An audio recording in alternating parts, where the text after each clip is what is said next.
Hi all, I am Dr. Byju, practicing in Thrissur, Kerala.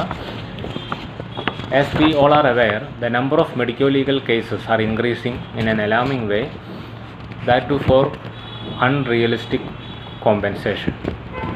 The Clinical Establishment Act also stresses on the importance of taking consent for every dental procedure. And I was made aware about this concept of taking consent form by Dr. Byju Ahuja sir through his various articles in Idea Times.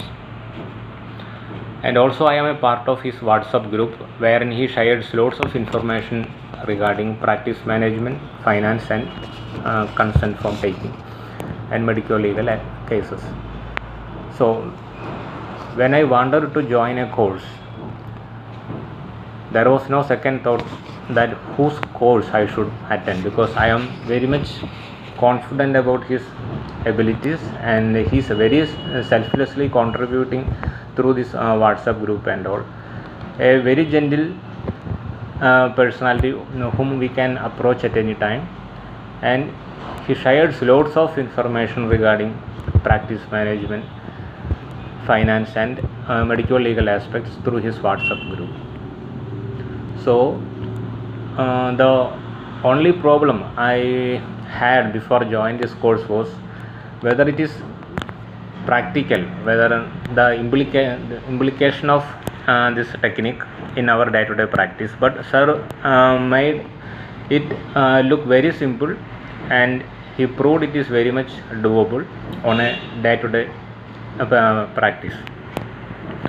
So wherein he taught us how to prepare the consent form for various procedures like routine procedures like root canal treatment, extractions, complete denture, veneers, bridges and complex surgeries also, and also how to prepare a referral letter for physicians, gynecologists and pediatricians. So I strongly suggest this workshop to every fellow dental colleagues who want to practice peacefully, and it is the need of the hour, and he is the best. Dr. Byju sir is the best person you can approach regarding this topic. Thank you.